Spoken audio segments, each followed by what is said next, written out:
Hello friends, welcome to Pharmnerd. आज जिस drug को हम डिस्कस करेंगे वो है डेक्सामेथासोन। डेक्सामेथासोन बुनियादी तौर पे एक स्टीरॉइड है और हम देखेंगे कि डेक्सामेथासोन की डोजेज क्या है, उसके इंडिकेशंस क्या क्या है।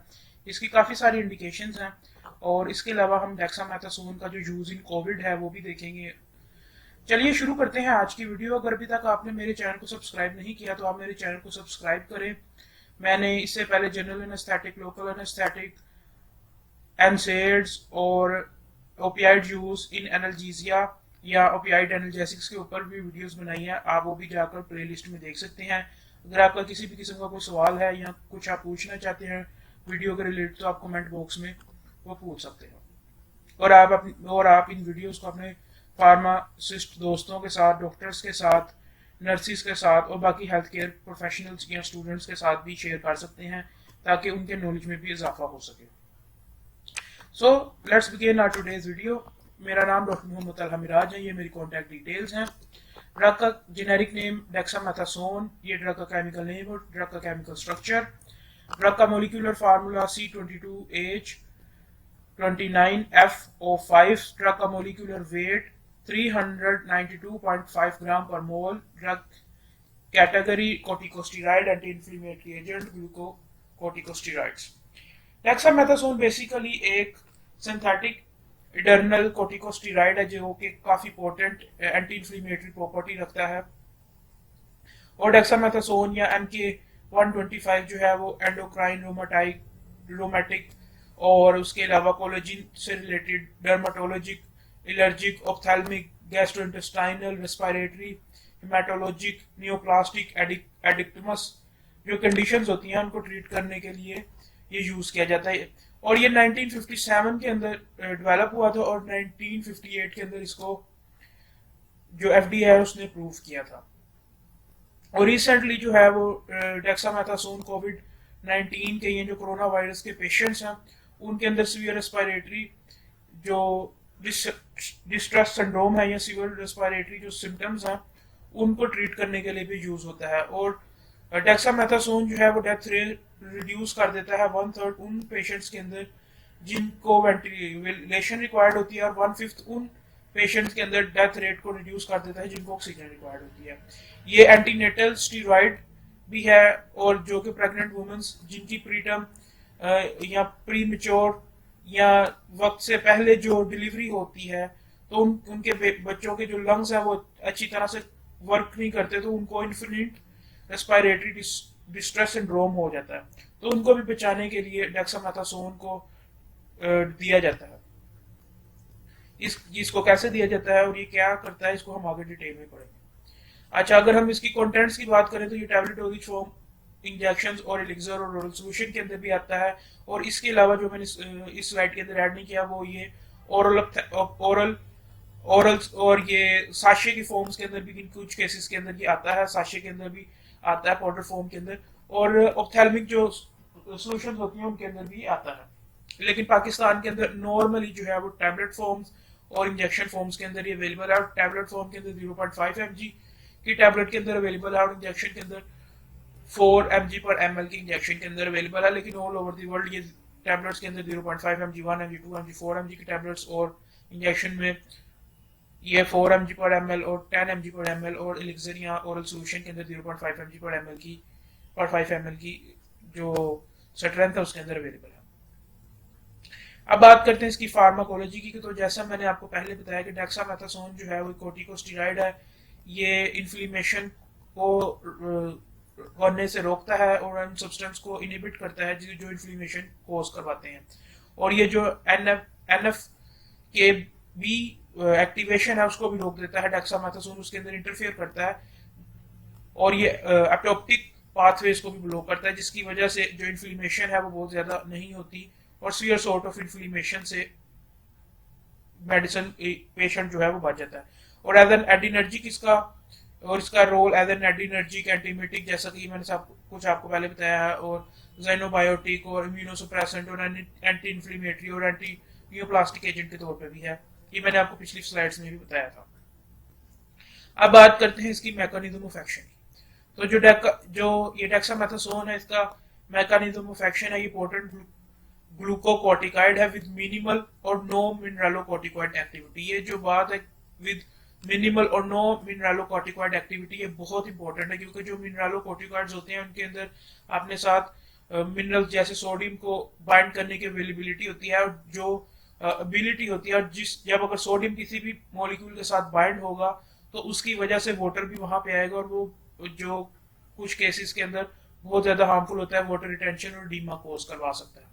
लेकिन जो डेक्सामेथासोन है उसके अंदर मिनरलोकॉर्टिकॉइड एक्टिविटी एक यहाँ तो बहुत कम होती है या मिनिमल होती है, जिसकी वजह से वो वाटर रिटेंशन को बॉडी में नहीं करवाता। लेकिन बाकी जो अदर जो स्टीरॉइड्स होते हैं वो वाटर रिटेंशन बॉडी के अंदर करवा सकते हैं। तो ये एक डेक्सामेथासोन का एडवांटेज है कि ये इसकी नो मिनरलोकॉर्टिकॉइड एक्टिविटी है, इसलिए सोडियम रिटेंशन नहीं होगी, और अगर सोडियम रिटेंशन नहीं होगी तो वाटर रिटेंशन नहीं होगी। और इसके साथ साथ अगर हम ये बात करें तो ये इन्फ्लेमेशन को डिक्रीज करता है by surpassing the migration of polymorphic nuclear glucosides, जिसकी वजह से जो ये रिड्यूस कर देता है कैपिलरी परमिबिलिटी।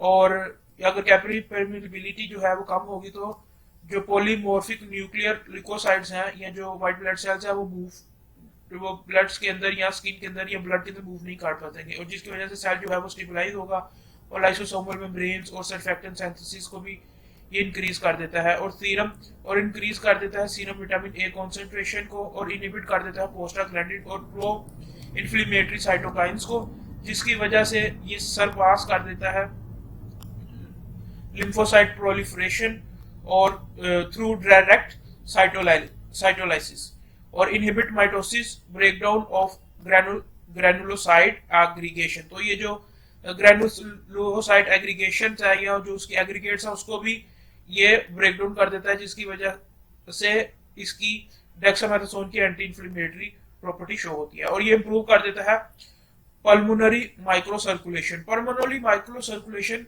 इंप्रूव करने से जो लंग्स है उसकी एक्टिविटी इंप्रूव होती है, क्योंकि उसके अंदर ब्लड फ्लो जो है वो इंक्रीज हो जाता है, और जब ब्लड फ्लो इंक्रीज हो जाता है तो ऑक्सीजन का इंटेक और कार्बन डाइऑक्साइड का आउट काफी इंप्रूव हो जाता है।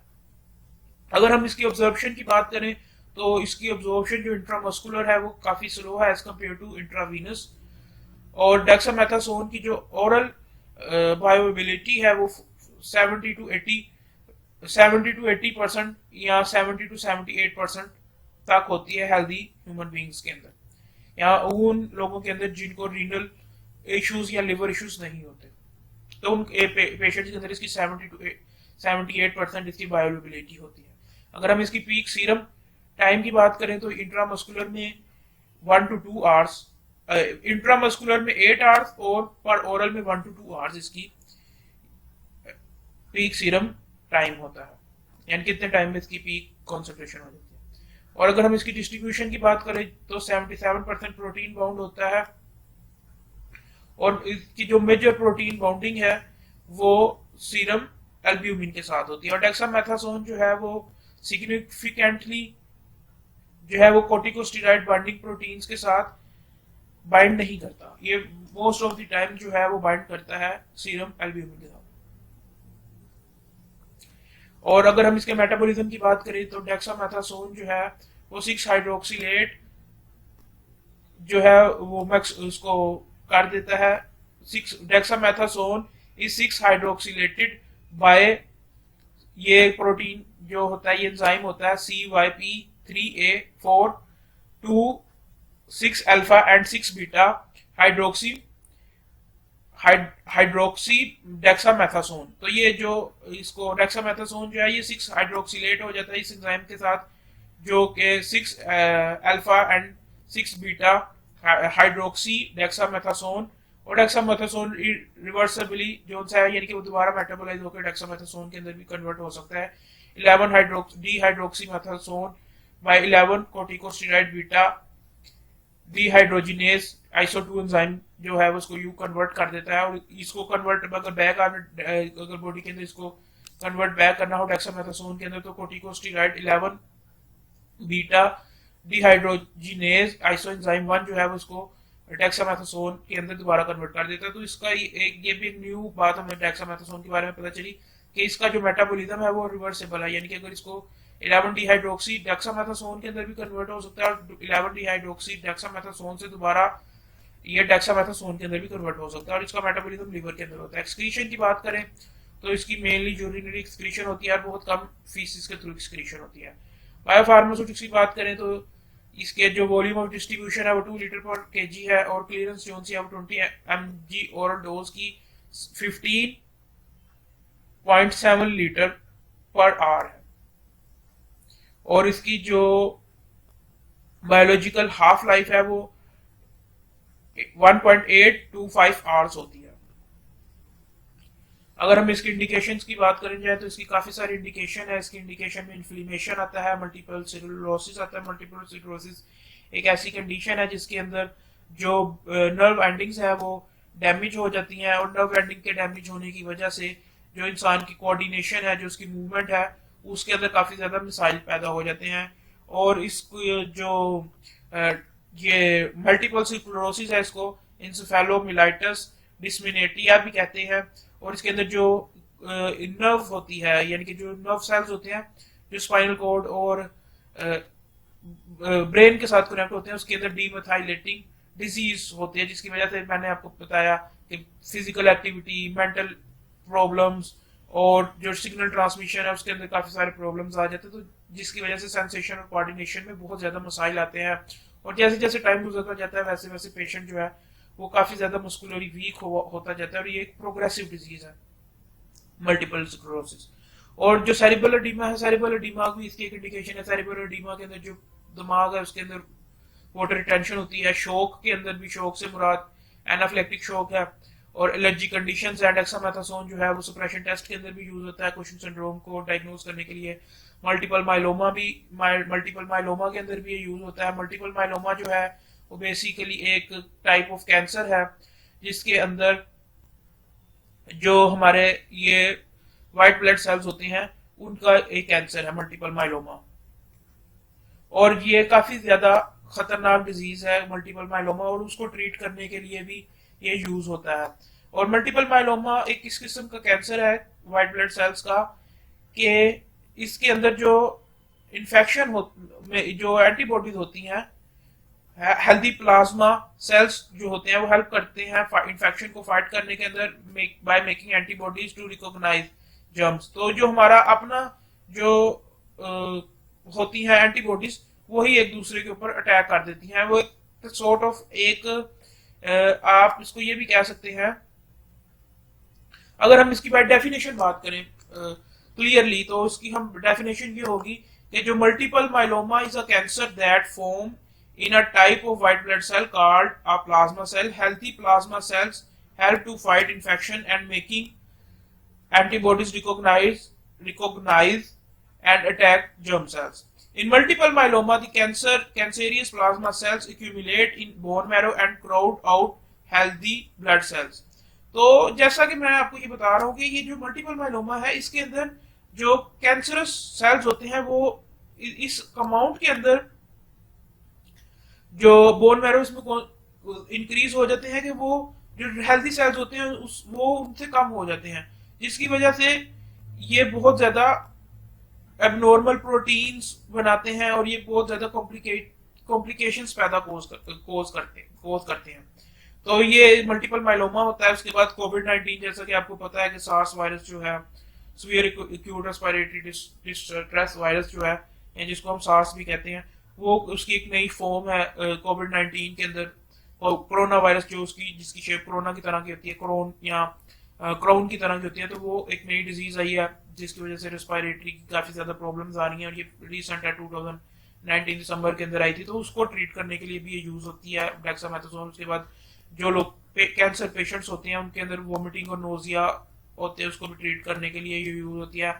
कुछ पेशेंट्स जो होते हैं वो हाई अल्टीट्यूड्स पे चले जाते हैं, तो वहां पे भी जो है ये ऑल्टीट्यूड सिकनेस को ट्रीट करने के लिए होती है, क्योंकि हाई अल्टीट्यूड के ऊपर ऑक्सीजन कम होती है, और डेक्सामेथासोन जो है वो माइक्रोसेलुलर सर्कुलेशन को इंक्रीज कर देता है, तो उस वजह से भी ये यूज होता है। उसके बाद स्पाइनल कॉर्ड कंप्रेशन के अंदर भी ये यूज होता है।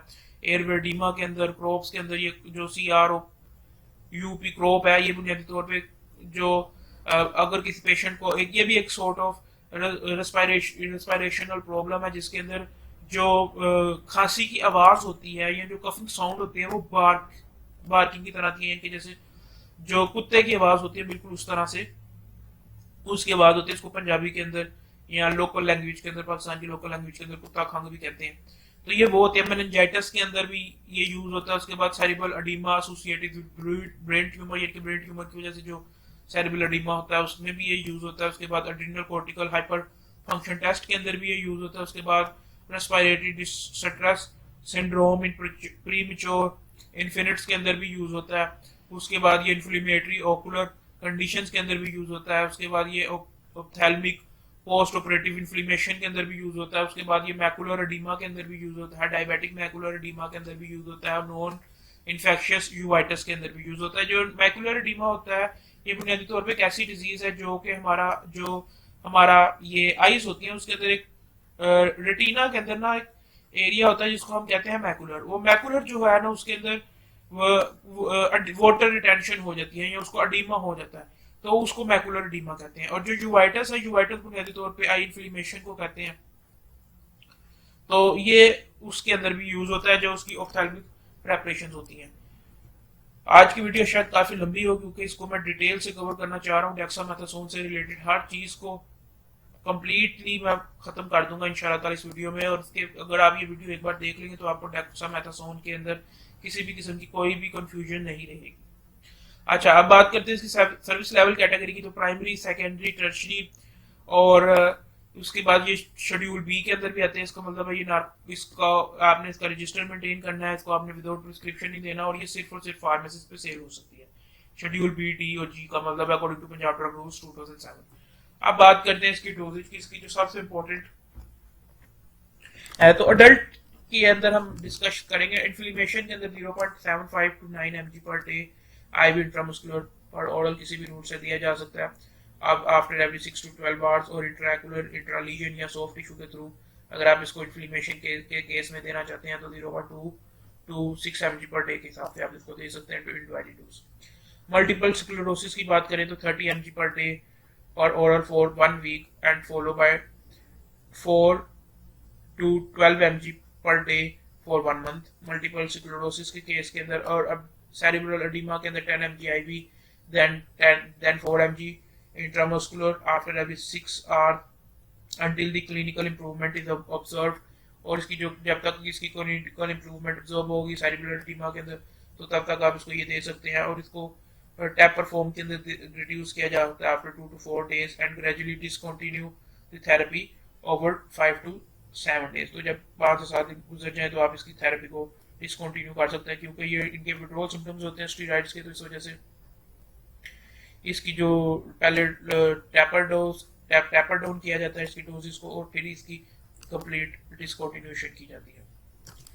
अब बात करते हैं शो की। तो 1 to 6 mg पर kg इंट्रावीनस और 40 mg intravenous after every 4 to 6 hours depending upon the need. 1 to 6 mg पर kg इंट्रावीनस या 40 mg intravenous after every 4 to 6 hours depending upon the need. और अगर अल्टरनेटिवली इसकी बात की जाए, इसके अलावा डोज रेजिमेंट की बात की जाए तो वो होगा 20 mg IV देन 3 mg पर kg per day with continuous IV infusion. और जो high dose treatment does not continue beyond 48 to 72 hours. तो इसका मतलब है कि अगर हाई डोज जो उसका ट्रीटमेंट है वो 2 से 3 दिन से ज्यादा नहीं होना चाहिए। मल्टीपल माइलोमा की बात की जाए तो एंटी माइलोमा ड्रग्स के साथ साथ इसको भी हम दे सकते हैं। और ये 20 to 40 mg पर ओरल दिया जा सकता है after every day on specific days as per specific in treatment of regiment. यानी कि जो जैसे भी रेजिमेंट के अंदर हम डोज रेजिमेंट के अंदर होगा तो 20 या 40 mg पर डे के हिसाब से पर ओरल एवरी डे आप दे सकते हैं।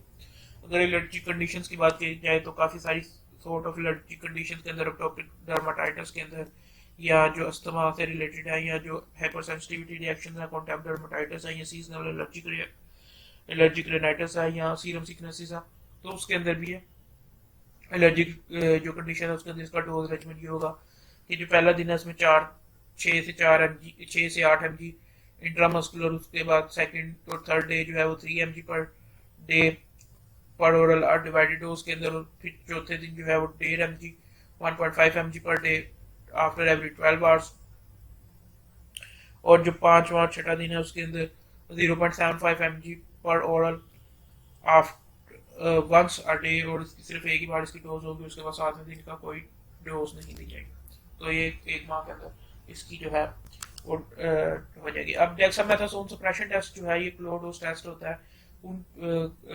इसकी दो टाइप्स होते हैं, लो डोज टेस्ट होता है और एक हाई डोज टेस्ट होता है। लो डोज टेस्ट को हम डिस्कस करते हैं, डेक्सामेथासोन सप्रेशन टेस्ट ये बुनियादी तौर पे जो क्रशिंग सिंड्रोम होता है ना उसको डायग्नोज करने के लिए बताया जाता है और किया जाता है।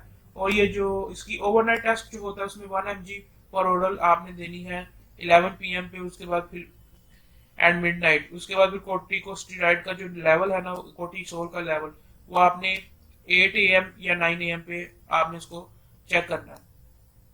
उसके बाद फिर आपने अगली मॉर्निंग के अंदर, तो उसके बाद जो स्टैंडर्ड है उसके अंदर फिर आप स्टैंडर्ड जो सेकंड डे होगा उसमें आप 0.5 mg और ओरल आफ्टर एवरी 6 आवर देंगे, 9 बजे देंगे, फिर 3 बजे देंगे, फिर उसके बाद 9 बजे रात को देंगे, फिर सुबह 3 देंगे दूसरे दिन।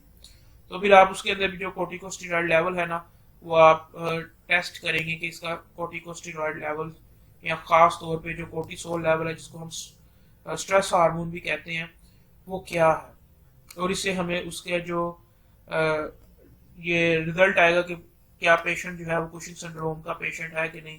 कुशिंग सिंड्रोम के अंदर बुनियादी तौर पे जब high level of hormonal corticosteroid या कोर्टिसोल को जब हाई लेवल कोर्टिसोल लेवल होता है तब ये होता है। और कुशिंग सिंड्रोम को हम मोस्ट ऑफ द केस में हाइपर कोर्टिसोलिज्म भी कहते हैं, और इसके अंदर फिर ओरल मेडिकेशंस दी जाती हैं ताकि इस कंडीशन को यूज किया जाए। और काफी सारी जो कुछ मेडिसिन होती हैं उनका ओवर यूज भी जो है वो रूमेटॉइड आर्थराइटिस की मेडिसिन या एक्सेस प्रोडक्शन ऑफ कोर्टिसोल जो है वो इसको कोज करती है। तो इस डिजीज को हम कुशिंग सिंड्रोम कहते हैं।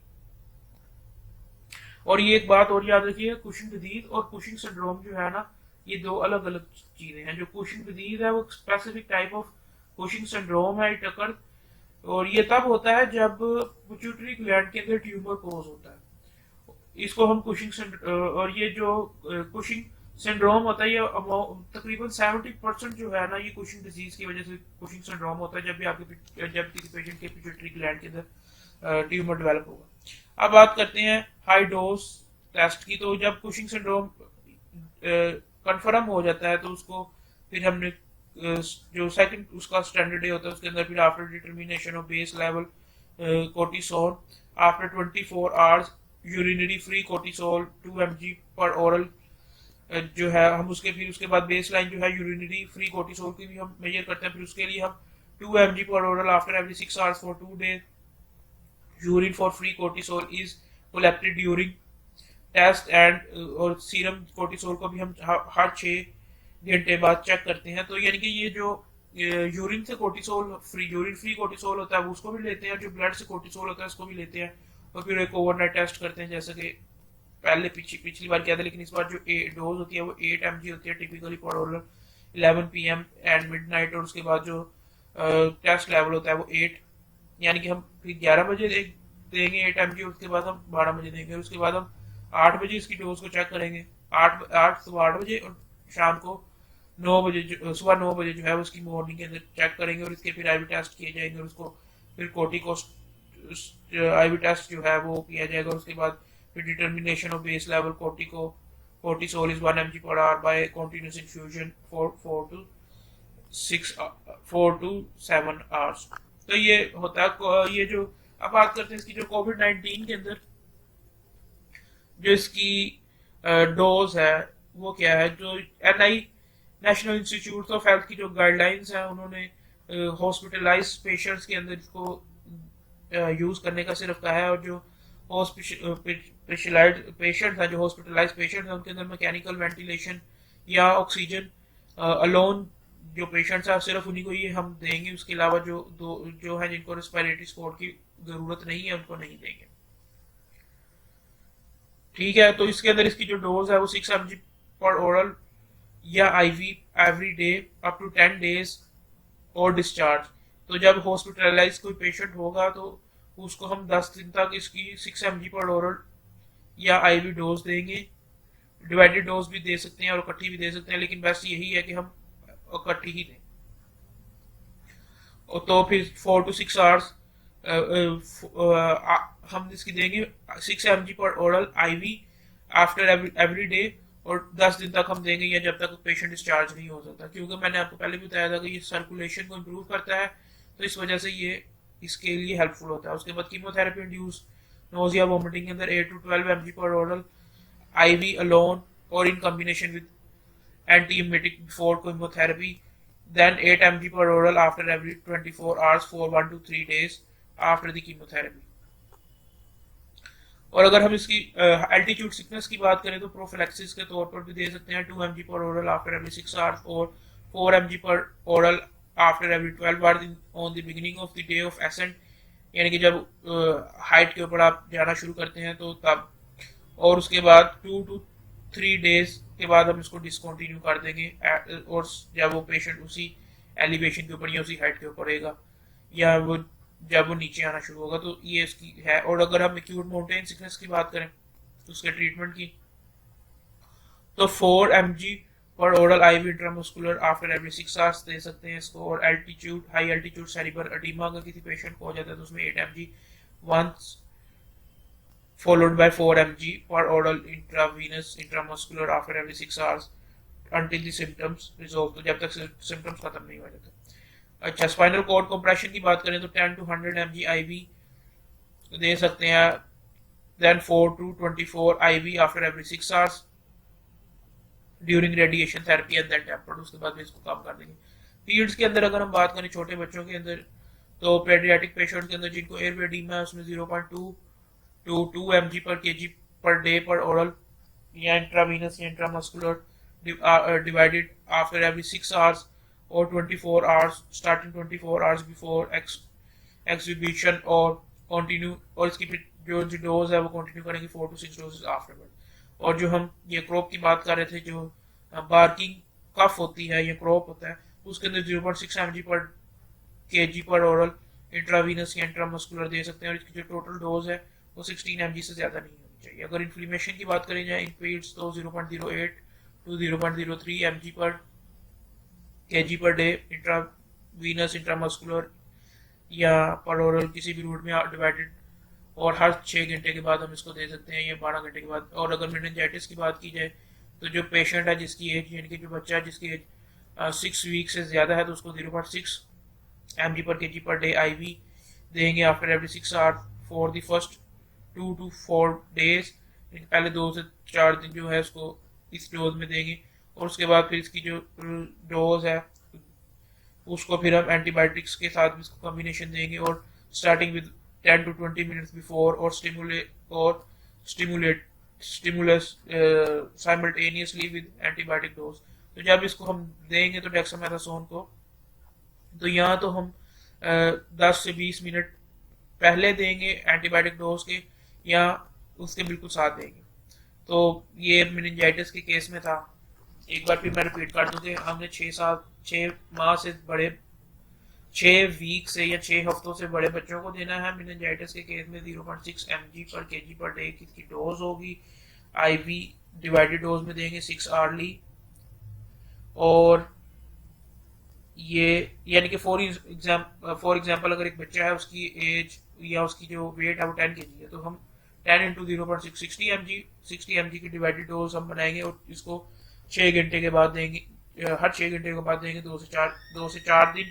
और उसके बाद हम स्टार्टिंग जो इसकी डोज होगी, और ये हम देंगे एंटीबायोटिक डोज से पहले या एंटीबायोटिक डोज के साथ। अगर हम cerebral oedema associated brain tumour की बात करें तो 1 to 2 mg पर kg IV या इंट्रामस्कुलर वंस, और उसके बाद मेंटेनेंस डोज जो इसकी होगी वो 1 to 1.5 mg पर kg पर डे होगी, और IV और इंट्रामस्कुलर डोज डिवाइडेड डोज होगी वो 4 to 6 आवर्स होगी, और इसकी जो टोटल डोज है वो 16 mg पर डे से ज़्यादा एक्सीड नहीं करनी चाहिए।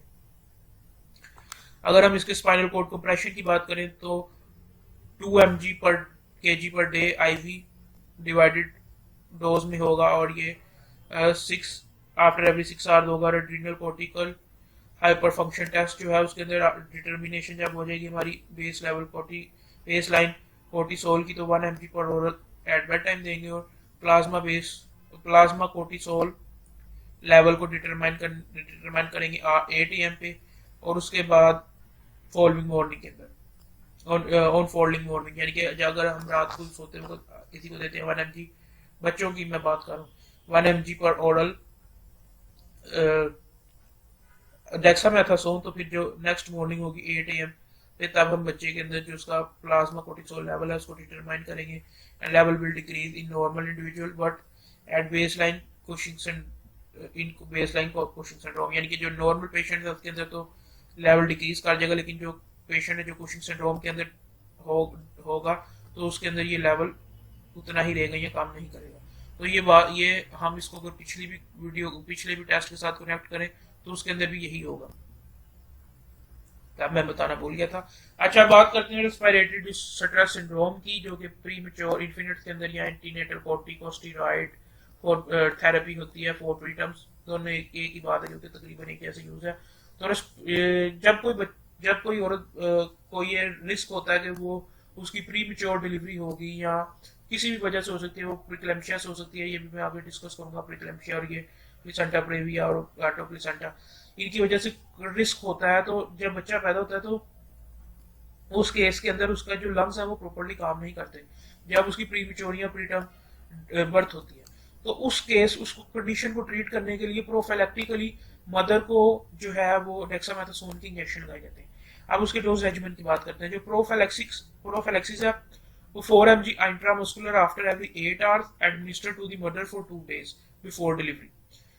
और उसके अलावा अगर हम अल्टरनेट डोज की बात करें तो 6 mg intramuscular after every 12 hours administer to mother in 4 doses, यानी कि हम 6 mg की 4 डोजेस बनाएंगे, यानी कि 6 mg का इंजेक्शन अगर हमने सुबह 12 बजे लगाया तो फिर 6 mg का इंजेक्शन रात को 12 बजे लगाएंगे, और इसी तरह इसको हम 4 बार लगाएंगे, तो 4 इंटू 6 24, इसी तरह 4 इंटू 6 भी 24 होता है और 6 इंटू 4 भी 24 होता है। तो उसके अंदर हम 4 mg लगाएंगे 6 टाइम्स और इसके अंदर हम 6 mg लगाएंगे 4 टाइम्स। तो ये इसकी अल्टरनेट उसका रेजिमेंट होगा। नॉर्मली जो पाकिस्तान के अंदर प्रैक्टिस होती है वो 6 mg इंजेक्शन लगाया जाता है आफ्टर एवरी 4 आवर्स। मदर्स को 6 mg इंजेक्शन लगाया जाता है after every 12 hours in 4 doses के अंदर, और ये इंडिकेटेड नॉर्मली होता है 34 weeks to 24 week to 34 weeks of gestation. तो काफी सारी कंडीशंस की वजह से इसको दिया जाता है। प्लेसेंटा प्रेविया, बाटो प्लेसेंटा, वैसा प्रेसीविया, preterm rupture of membrane, severe eclampsia, उसके अलावा या ये रिस्क हो के नेक्स्ट 7 डेज के अंदर डिलीवरी हो जाती है, जब यूट्राइन कॉन्ट्रैक्शन होती हैं और पेन की फीलिंग होती है, तो उससे पता चल जाता है। तो नॉर्मली इसको 24 टू 34 वीक के अंदर ये इंजेक्शन को लगाया जाता है।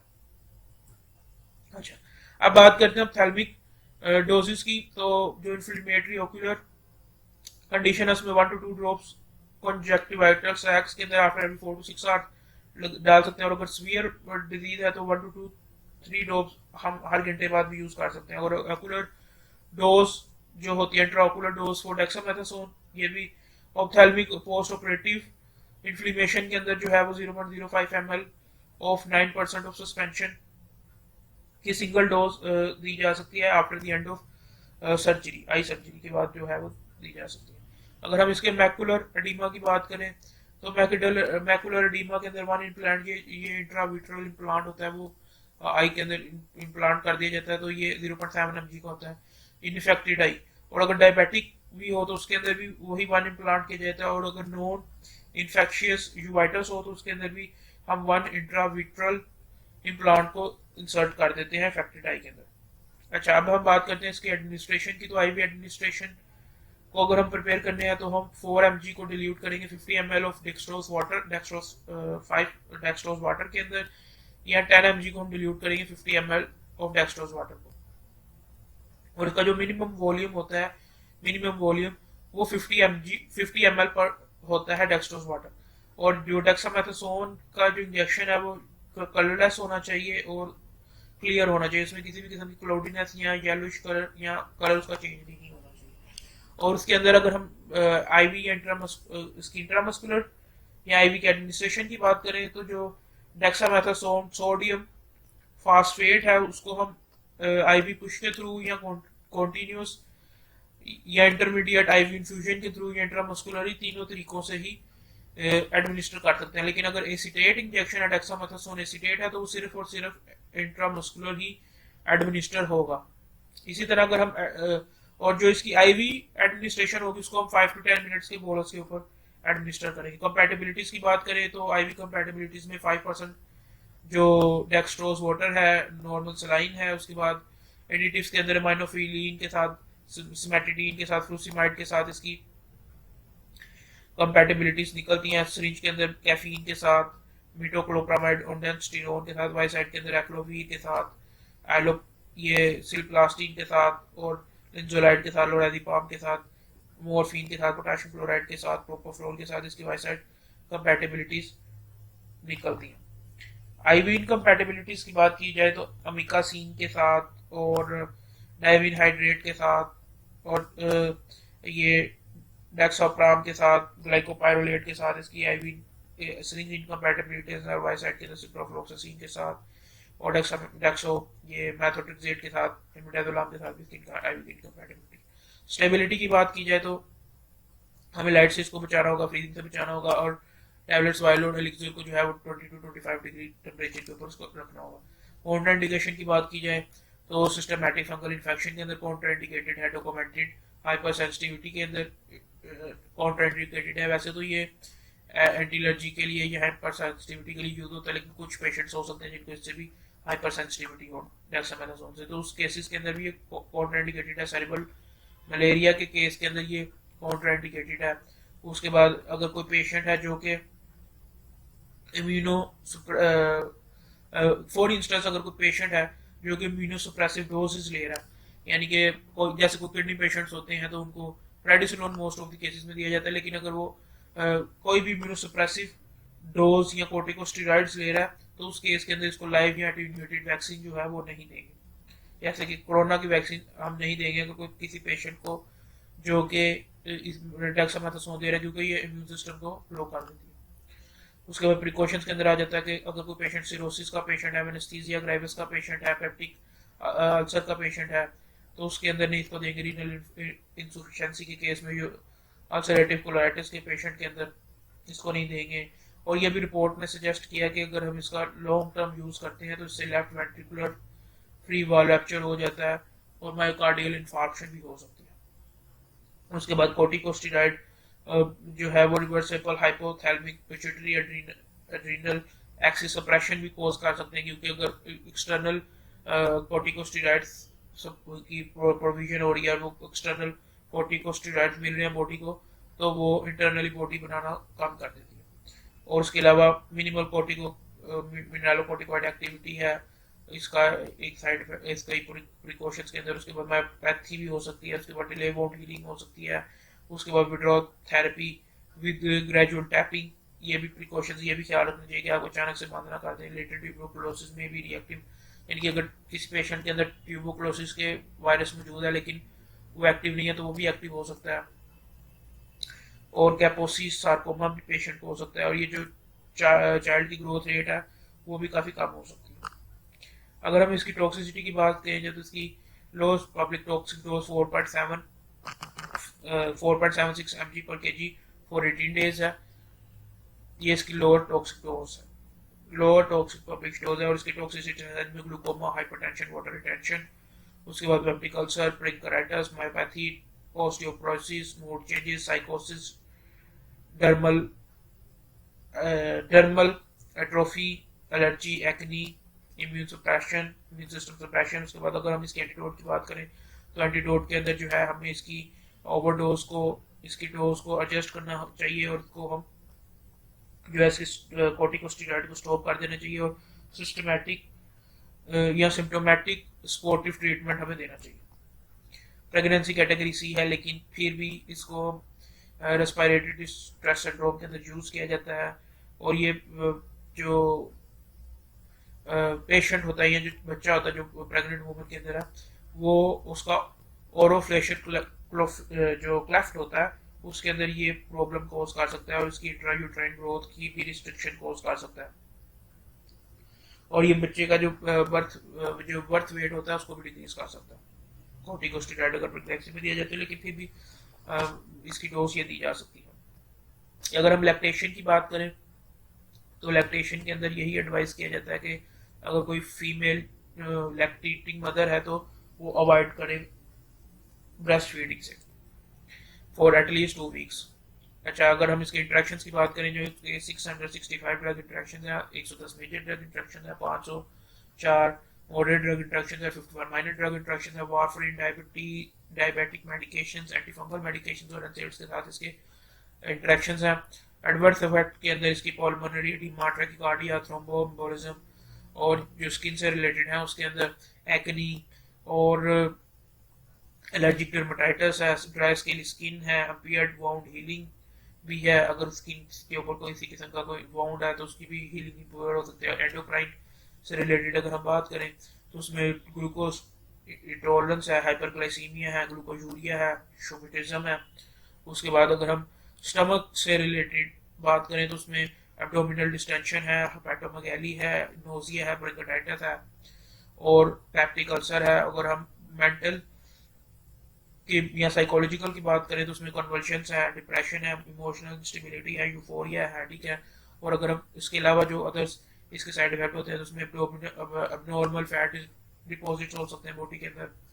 उसके बाद ये जो रेजिस्टेंस होती है इन्फेक्शन के अगेंस्ट वो कम हो सकती है और जो स्पर्म की मूवमेंट है वो डैमेज हो सकती है, मूड फेस हो सकता है, वेट गेन हो सकता है। अब हम इसके ब्रांड नेम्स की बात करते हैं। ये हमारी सेकंड लास्ट स्लाइड है। तो डेकाड्रोन पाकिस्तान में सबसे ज्यादा मशहूर जो डेक्सामेथासोन का ड्रग दी जाती है वो डेकाड्रोन है। 4 mg पर ml के अंदर ही आती है और ये 1 ml के वाइल के अंदर और 5 mg वाइल के अंदर आती है। जो 1 ml की वाइल होती है उसमें वो 25 होते हैं एक पैक के अंदर वाइल्स, और जो 5 ml की वाइल होती है उसके वो एक ही वाइल होती है। और ये तकरीबन 21-22 रुपए का इंजेक्शन है डेकाड्रोन का पाकिस्तान में इस वक्त जब मैं ये वीडियो बना रहा हूँ। डेक्सामेथासोन जो है वो उसकी टैबलेट्स काफ़ी सारी कंपनियां बनाती हैं 0.5 mg की और 4 mg बाई 5 ml के इंजेक्शन भी बनाते हैं। डीकॉट ब्रूक्स बनाता है और ये 4 mg पर ml का इंजेक्शन है। ये तमाम वीडियोस हैं, ये तमाम रेफरेंसेस हैं यहाँ से मैंने इस वीडियो के डॉक्यूमेंट डाटा इकट्ठा किया है। मेड्सकेप, drugbank.com, FDA, PubChem और फार्मा गाइड। अगर आपको मेरी वीडियो अच्छी लगी हो तो आप वीडियो को ज़रूर शेयर करें और सब्सक्राइब करें। मुझे पता है कि वीडियो काफ़ी लेंथी हो गई और बहुत ज़्यादा लेंथी हो गई। मेरे ख्याल से अभी तक मैं जितनी वीडियो बनाई उन सब में से सबसे ज़्यादा लेंथी वीडियो यही है। चलिए अल्लाह हाफिज़।